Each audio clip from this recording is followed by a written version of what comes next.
Hello, and welcome to Protecting Your Work with John Deal. We're going to wrap this work first in some polytarp. This is a plastic sheet that you can purchase from hardware stores or shipping supply stores. I'm reusing a sheet from an earlier work. If you decide to do this, make sure to check the plastic to be sure there isn't anything that might dirty or smudge the artwork. I'm just going to start by cutting this end to square it up a little better. Here I'm cutting on a plywood workbench.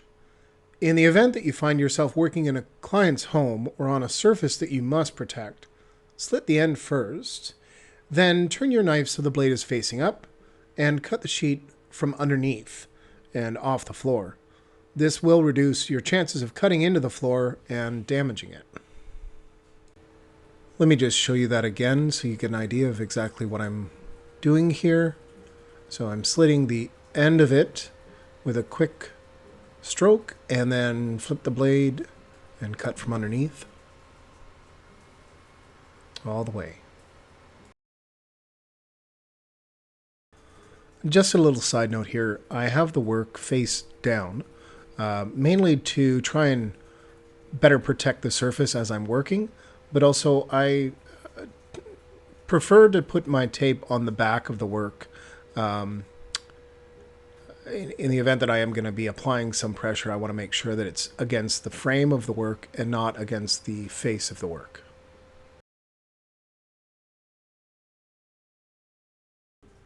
Once I've cut that side, I'll fold over the plastic to measure it out for the length, being mindful that we need to leave a few inches for overlap.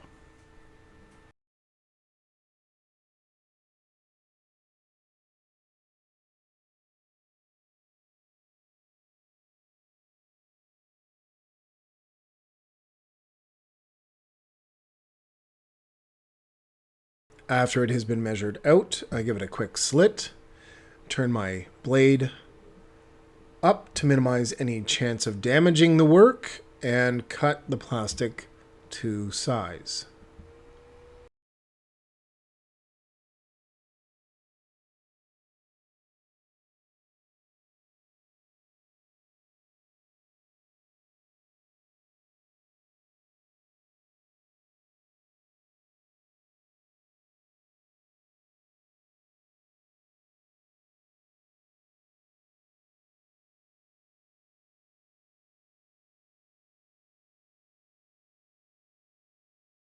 My personal preference is to use tan packing tape.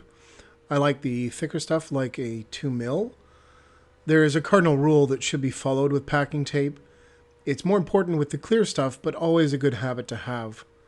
When you've cut off a piece of tape, be sure to fold the end of the roll down somehow so that it's easy to find. With the clear stuff, it can be hard to see if you don't do this, and it's really annoying. I'm going to use a handful of small pieces to tack down the edges, and then I'll run longer strips along the seams to seal it up. You can prepare these in advance to make the work go a little faster.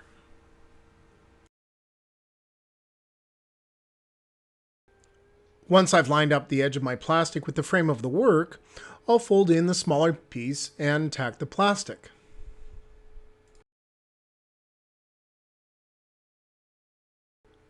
After that, I'll lay down a longer strip the whole length of the seam.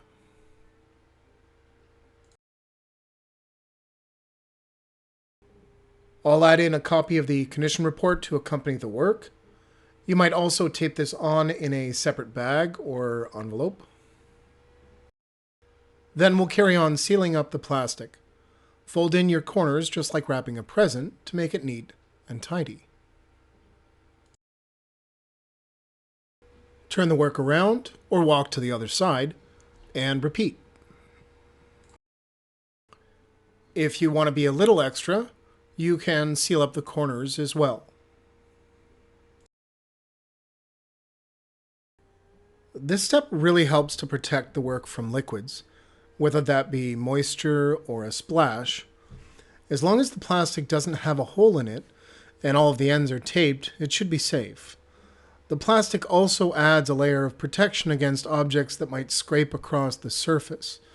This is why I choose a 4mm plastic that is thick enough to absorb a minor scrape. And there we have our wrapped work, and the corners are taped. Although it may be best practice, including a condition report when shipping between galleries or from an artist to a gallery or vice versa isn't common practice. My work is small enough that I can just take a medium-sized cardboard box and modify it to fit the work.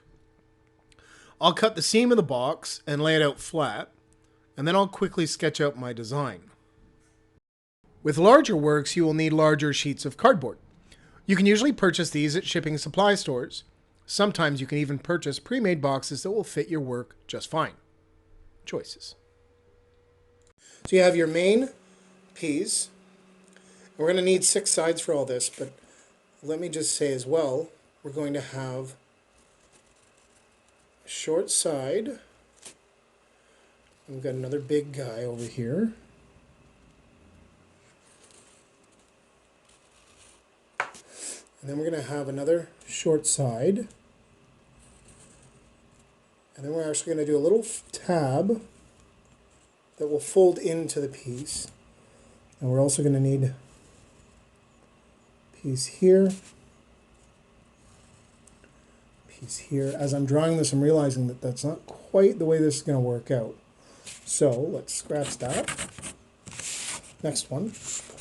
So for this one, we've got long pieces, so we're going to go a piece here. Then we need a small piece, another long piece, another small piece with a tab, and then we're going to need a piece on the side, another little piece there, piece on the side, another piece there, piece on the side, another piece there. You could also add pieces onto the end here if you wanted to fold over there. So what we have to do here is our dimensions. So we've got 12 and 1/4, and we're going to add a quarter, so we're going to go 12 and a half for this one. And then this is 18 and a quarter. We're going to go 18 and 1/2 on that.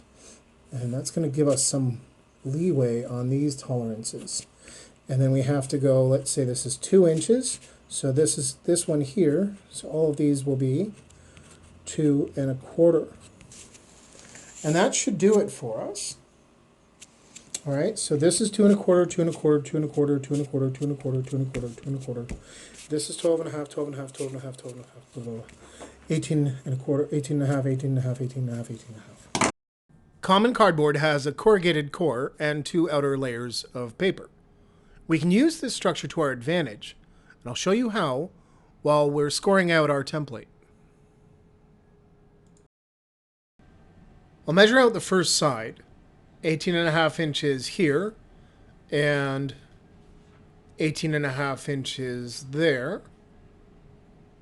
Then feel the cardboard to locate where the valley is. We can use this as a guide for our blade as well. Since there's only one layer, it's a little easier to cut here. When scoring the cardboard, be really careful not to cut through the back side. Lock your blade so only a small tip is exposed to control the depth of your cut. Once the whole line is scored, give it a quick snap, and there's your first bend. Do that a few more times and the box is well on its way.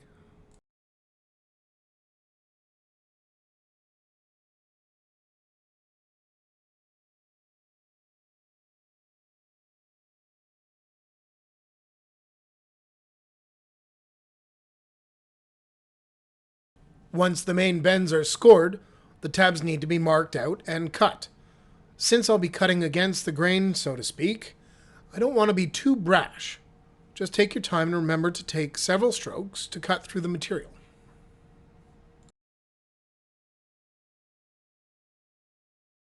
You can also cut partway through the board, then snap it and finish your cut from behind, kind of like when cutting drywall.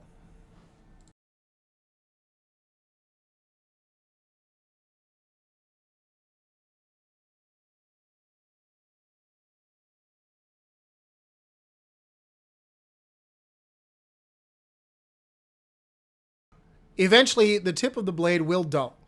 To snap it off for a fresh one, line up the score of the blade with the end of the handle.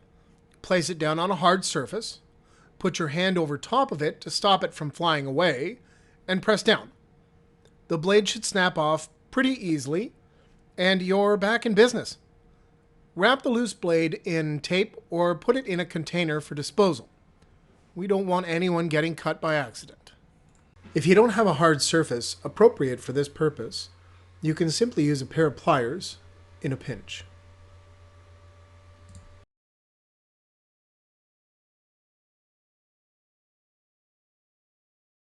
We're coming along now. Our tabs are all cut. I'll fold these over a few times to get them worn in. Once it feels pliable, I'll use a few small strips of tape to tack down the edges so we can check to make sure the work fits. I'm not going to commit just yet.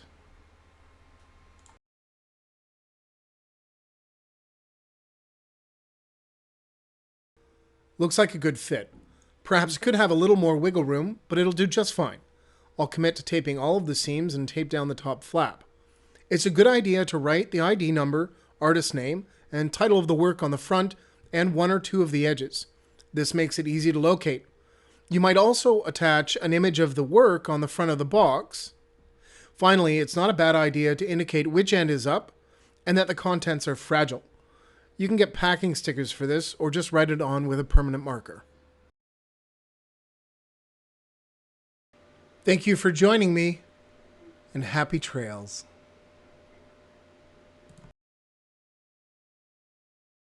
If you want to know more about the technical world of art, like and subscribe.